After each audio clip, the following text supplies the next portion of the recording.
What's up, guys? Thank you so much for tuning in to Vinyl Happy Hour. What is this, episode 23? We're doing a live one from Culture Shock tonight. We had kind of some special activities going on and some other interviews going on here with local artists, so we're definitely want to feature that. We're going to still get to some drinks and some records. First things first, though, let's get to our featured guest right now. Introduce yourself and tell us about your album coming out. What's going on? This your boy Ay Quez. I do have a project that's actually going to launch. I just finished up the last few songs. I'm thinking late January of this month or early February, so it's definitely coming soon. Mm-hmm. And we're looking to have that here too. So they just had an interview. DJ Billy back here. Oh yeah, DJ man. all over the place, I hear. Yeah, DJ Billi Hendrixxx, man. DJ for Ay Quez. The next thing I have coming out is the EP Awesome. with Quez. Awesome. He's been working his ass off, so Can't wait that's to gonna hear be that. the next major thing to come out. Great. Yeah. And then Freedom, you are helping us with some drinks tonight, I believe. Bringing the booze. Let's start the Vinyl Happy Hour. Let's get a glass ready, a mini glass. Ooh, So we got some. We're not doing some bourbon tonight, but we do have some tequila and rum. Can you tell us a little more about this, please? Yeah, it's Plantation. It's a 5-year barrel age from Barbados. Barbados. Nice vanilla notes. I mean, you guys tell me it's not bad, is it? No, I've been in. It's very smooth. Very smooth. Uh-huh. The tequila I feel has like also. anything that's in this type of shit, I Yeah. think it's like It's expensive. next Yeah, level. you know, Anything wrapped in what looks like twine. if it's must cheap, be it's not worth it. They won't put the effort into it. Yeah, I'm That's how I feeling feel that. about records sometimes too. You know. That's true. That's Tell us true. about the tequila. I know a couple of you have tequila back here. Oh, yeah. 1921. This is 100% agave. It's a brand that's been around for a while, actually. Real smooth. I mean, the water. It drinks like water. It Well, does. It is like water. It has a sweetness to it also. So this is let's start the Vinyl Happy Hour with some What's little going on? drinks Vinyl here. Happy Thank hour, you. vinyl happy Oh, hour. Yeah, I just grab those tequilas up there. That's what Oh, we're shoot, doing here. that's, Oh. whoa, we got a So- couple tequilas over here. We got started with some drinks here for Vinyl Happy Hour. I do want to talk about a new release that an artist we really love, Sharon Van Etten. This her new release drops tomorrow. We do our Vinyl Happy Hour on Thursdays because new releases come out every Friday. Okay. So we like to feature usually some new stuff we're adding to the store, plus some new releases from artists. What's really cool about a lot of artists right now is they're doing special releases of their records for independent record stores. Like her new album is on like clear blue vinyl. She's changed her sound though. She was more of like an indie folk kind of, a lot of guitar, a lot of instrument. This is a lot more electronic. It's very cool, very good sound, especially if you got some nice big rumbly speakers. You'll hear a lot of depth to it. So I like the change she's going with on this one. So let me ask you a question. Yeah. Electronic, does that equate to like EDM? Is that No, I would just say more like less drums and guitars, Okay, more like okay. electro pop and other things like that. Gotcha. She also has some sounds of, I could say, Zola Jesus, Susie and the Banshees, stuff like that. It's her vocals are very very strong, but for sure? yeah, Okay. definitely taking a lot more electronic background instead of instruments, stuff like that. That's dope. There's another really cool electronic album. Instead of doing more pop music or other things, this is a new release. It's called Malibu Ken. Crazy sick artwork. It looks very adult Swim style. I like This that. is do you know Aesop Rock? ASAP. Yes. Okay, Yes. okay. I have it tatted on my chest. Oh, good. Hey, Yeah, I don't, man. but Right. and this is his thing. You might not know the electronic artist Tobacco or Black Moss Super Rainbow. He's in this other group. It's kind of like psychedelic, tripped out, acid sounding hip hop. It's really weird sounding. This is their collaboration, but the artwork is sick. It's got the die cut jacket. Man, you know this whole time I'm thinking you talking about Aesop Rocky. No. Aesop Rock. No, Aesop Rock is like an alternative hip hop artist. Okay. Oh, Aesop shit. Rocky's good too, though. Yeah, I'm like, I was like, hold on, let's let's this go back clear. on that tattoo. A$AP Couple years Rocky since is he's what I was dropped. talking about. I I don't know. have him tatted. There's too many Rocks and Aesops that gets him confused. But we're gonna listen to this one after this is over, though. If you don't know him, he's kind of more of like an alternative hip hop artist. Okay. Cool. Really A$AP unique Rock's sound, dope. real raw sounding. There's very minimal production on this, so it's got like the beats and stuff almost sound more like something from like an Atari or something like that, like an old school, like a vintage drum machine. It's a cool sound, but the packaging is sick. I'm just gonna show this one off just because the packaging's cool. One of my favorite Wu-Tang songs, C.R.E.A.M.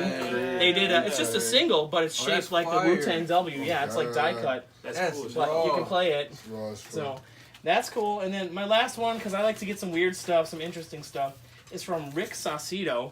This is a private pressing record from a dude from Illinois, 70s. He's an Elvis impersonator, but he did this one album. He produced it himself, made it himself, private pressing in 1978, called Heaven Was Blue. And it's kind of like his sad song and weird kind of independent release for Elvis's death. But it's psychedelic, it's weird, it sounds much more, even though he was an Elvis cover artist and he has the look of Elvis, Wow. this is considered like an acid folk psych piece because it's psychedelic, it's trippy, it's a downer, and it's really rare. Unfortunately, this is not an original copy. Original copies sell for over $1,000. Luckily, it's been reissued, so we can check it out. So you said heaven was blue. What color do you think heaven is? Well, Gold. let's see.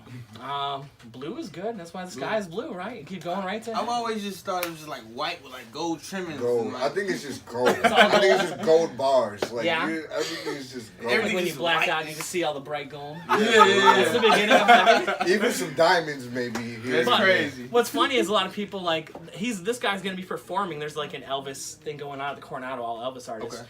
But it's funny that he made this album and it's like a cult collector's piece. Like I said, original copies sell for over $1,000. He did something really odd, really weird with this kind of psychedelic experimental album. So Wow. that's interesting. Hey, let's talk about your album though, real quick. You pulled Oh, something out of the man. store here. You know, What'd you pull out? Jeffrey? What? Jeffrey. You know? Nice. Yeah. Hey, it was so much controversy on Jeffrey. Like, it was crazy because obviously look what he has on. It's like, you know those little toothpicks like they be in Mai Tais? That's what reminds me of like the top hat that he has on, and then he's like in a dress. You know what I mean? So, but it's crazy because the album, it was like crazy. It was so fire. And Young Thug, if you know about Young Thug, he's like has his own style, you know, and that's what I love about him. It doesn't matter about outside opinions, and that's kind of what I live by as well too. Like I said, I'm a rebel, and it's just like, you know, look at the back. So the artwork first let you know he's going to be doing something different. Yeah, the artwork just like sets the tone. And I Yeah. think that's what a lot of things, when you question something, that means you like intrigued, and when you're intrigued, so you just like, well, let me check it out because it's like it interests me. It's like I don't know what should I expect, but and then he had a couple fire like features on here. Obviously Travis Scott is like a rock star. Gucci Mane, Gunna. Quavo, Gunna, Wyclef Jean. If you got Wyclef Jean on your classic. album, it's a classic already. Oh, So yeah.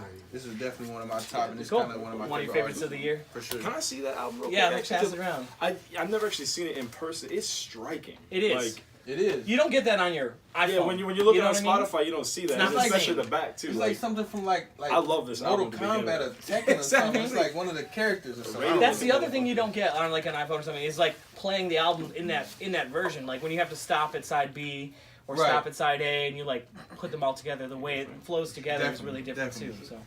So, Billy, what about you, man? What did you pull out? Man. A modern Pulled out, classic. Good Kid, M.A.A.d City, man. Kendrick Lamar, for many reasons. I mean, that right there stands for me. Like, that's the story of my life right there. It's like, I've been a good kid, but it's just the city is mad. Like, you know, like a lot of shit that goes on, you know, you can be a good kid, but that shit can get to you still. Like, you know, it's just about how you approach life and approach everything, really.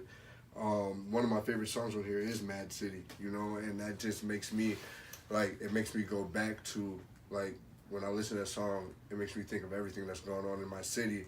And then it also makes me think about how I can change that, you feel me? Like, it's like, this album spoke more to me than any album I probably ever really paid attention to, because it was a double meaning to it. Because I mean, I've always been somewhat of a good kid, but like I said, I live in a mad city, so you got to do things that you never thought you would do. I mean, you know, but hey, you're a good kid, yeah.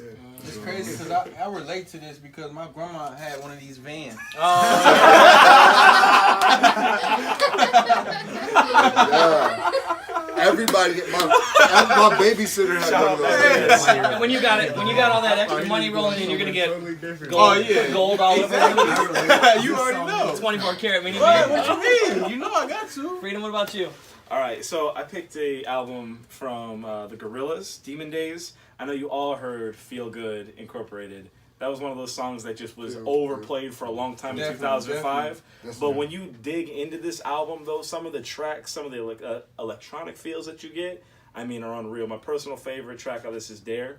I don't know if y'all ever went to Skateland back in the day or not. Oh, yeah. But that was, Yeah. we would. My sister and I would request this song nonstop because it is the skating joint of like the mid 2000s, early 2000s. On top of that, I mean, it's just it's a quality album. I didn't get the fact that these weren't real people either. The when artwork this is album crazy. came out. The artwork Like, is crazy. Another bro. one where the artwork, the videos, the album, it like got you into the band before you even knew about Yeah, it. And Exactly. honestly, For sure. they threw one of the dopest concerts I've ever seen. Mm-hmm. They threw a concert where it wasn't like the whole concert wasn't them. It was just these guys as puppets. which is essentially just animatronics when you think about it. And well, the crazy part is here, my guy up here, he's got a hickey, which Yeah, I don't think people put that out. notice I was that. gonna put that out. He got a Even after it. So I really mean, going on? And That- he was saying, like, I'll tell you an extra story about this. Yes, This please. album came out in 2005. That was a really dead time for vinyl. Vinyl, now we're all talking about, we're seeing it now, and it's really hot again. But for a long time there, 90s, 2000s, vinyl was almost dead, and it was mostly CDs and cassettes. Wow, okay. So this was a really hard to find. Original pressings of it. They only made a very limited amount, and they were selling for like $350. Yeah. So luckily now this is the 2017 pressing. It's been reissued finally for an affordable price, so you can own it without having to go out and pay those crazy prices. So Come get Gorillaz at Culture Shock. yeah. So like I say, Culture Shock. oh thanks for Get the up shout before out. you have Culture Shock. So there's a lot of holy grails mixed in here, and even, you know, I consider a holy grail something that's hard to find, or something that's just like a stone cold classic that you've got to have, you know, For sure. or something with a really cool story behind it. So we like to find those kinds of things. We get new things in every week. Again, I'm Skylar. Thanks for checking this out. Please leave us a comment if you're watching this live. We'd like to know. So just leave a little comment below saying, you know, watching this live. If you're watching on a repeat, you can just leave a comment that says R, so we know if you watch the repeats of it. But yeah, shoot us your comments too. We want to see what's the holy grail in your record collection, or what other ideas do you want to see us on upcoming episodes. So this is cool. We don't really have any guests usually on our show. It's usually just me here and Lauren behind the camera. So Hey, it's first really cool time. hanging out with you all. You know what I mean? Stay tuned, because we're gonna have his interview out soon. I'm sure Film or Die is gonna be putting that out here probably in the next week or two, and your EP is gonna be out later this month or beginning of February. Yeah, be so- looking out for Ay Quez EP. All right. Won't drop Ay Quez a will name, be- won't drop a date, but it's definitely coming soon. Just bear with me. It's Support coming. your local artists. Billi too. Hendrixxx Support your local approved. artists. Shout out my guy, Definitely Billy. approved. And thanks for the drinks. All right, thanks so much, guys. We'll see you next Thursday. Yes. One tiny bit left. One time. Adios. Yeah, finish that off for sure.